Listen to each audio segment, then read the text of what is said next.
Manchester City were booed off. Or was it the ref? I'm not sure the ref got booed. I don't know. You were there. Let me know. 03717223344. But second half, I don't know what was said in that dressing room. But Man City came out like a team possessed. Mahrez was pretty much unplayable. And Spurs did what they normally do, being Spursy. This, by the way, is catfish on the bottle, men. Now, got nothing to do with me. I said, what's the theme? And they said, bottles. And I said, why is that? I said, because Spurs bottled. I said, that's harsh. Poor old Daz is here. That's outrageous. I heard you say it. I heard you list off the songs you wanted. I don't even know who they are. Catfish in the bottle, men. 03717223344. Let's go speak to Joe, who's a Spurs fan. Joe? How doing, Joe? Joe? Hello, good evening. Oh, my word. Joe, you sound lower than you sound how I feel as well. Yeah. I'm more annoyed than the other night against Arsenal. Actually, I'm absolutely fuming at the players tonight. To be specific, name them. Well, like I said the other night, the problems at Tottenham start from the top. But this is a problem. You got players like Lloris who have constantly let us down. Again tonight with I think 3 of the goals. Players like Erik Dyer and Ben Davis who aren't good enough, who are consistently being picked at the club and not replaced.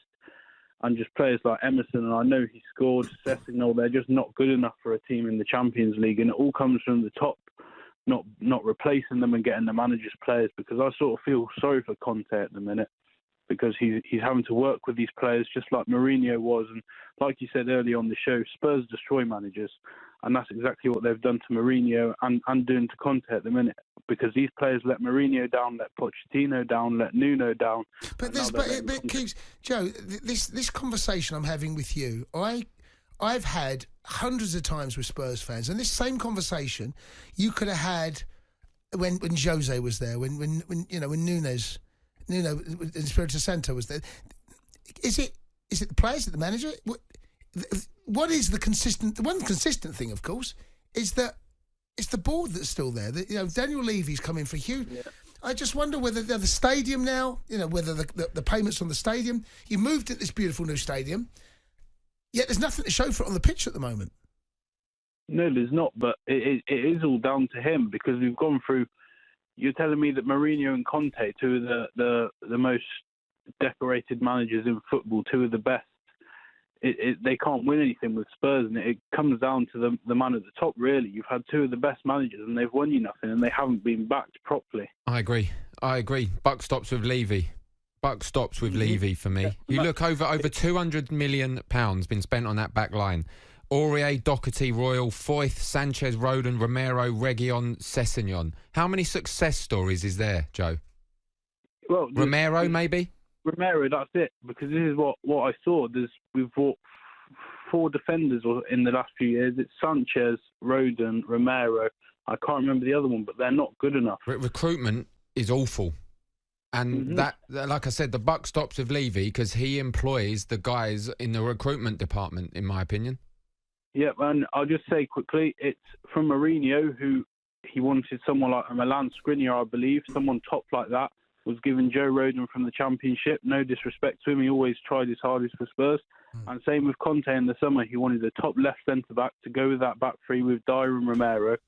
He wanted a Bastoni from Inter Milan or Gvardiol from Leipzig, and the money was never put there. So he went for the cheap option of Clement Longley, who cost us a goal tonight, who I've said from the start is not good enough at defending for a loan, who wasn't good enough at Barca, but he's come to Tottenham because they want the cheap option again. Yep. All right, Joe, thanks for the call. Cheers, Joe. All right, thank you. Cheers, Joe. Bye. God, poor old Joe there. He's struck. You can tell just the tone of the voice. Should we get a happy City fan? No. Should we get a happy... And one of my co-presenters on the Sports Bar last night. Jackie. I heard. It's Jackie good. Knuckles. One of the better ones. Jackie, good evening. Good evening, Joe. There you go. How's my co-presenter? I'm absolutely buzzing, to be fair. I bet you are. What, were you buzzing about last night still? Be nice, Jackie. You still buzzing about last night, Jack? Oh, Jason, thank you. It was a pleasure to do that last night. And all my fellow Blues listened to it and they said I did absolutely fantastic. You were brilliant, Jack. You were brilliant. I listened all the way home, Jack. I was doing the Man U's Crystal Palace on the TV, and I listened to it. You were one of the better ones as well. Oh, thank you, Darren. That's really kind of you to say. Shame Tottenham weren't better tonight. Yeah. Well, listen, talk us through the game. Just to let you know, Jack, we're here in Antonio. We're taking Antonio Conte live. I might have to cut across you, so I'll apologise now before I do it. But go on, Jack. No tell us about the game. problem. Tell us what you saw tonight.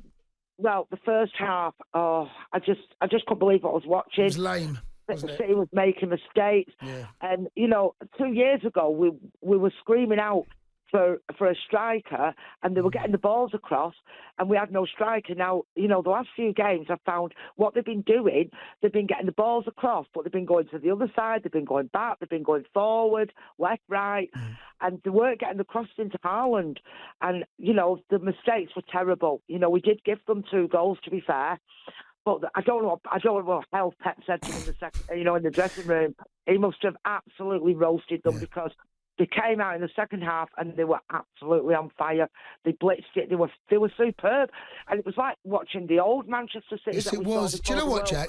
I thought the same thing. That what I was watching second half was a little bit more like what I'm accustomed to seeing, in particular last season, the season before, where you knock the ball around and you stretch their back line and you were moving the ball quicker.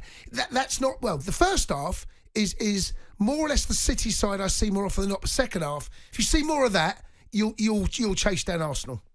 Yeah, we will. I mean, the balls were so slow in the first half, and they just weren't getting the ball into Haaland and Alvarez and what have you. But like you said, Jay, this is football. Every team has a blip, and if the City fans were booing, I don't know, because I actually left my seat to go to the private place before half time.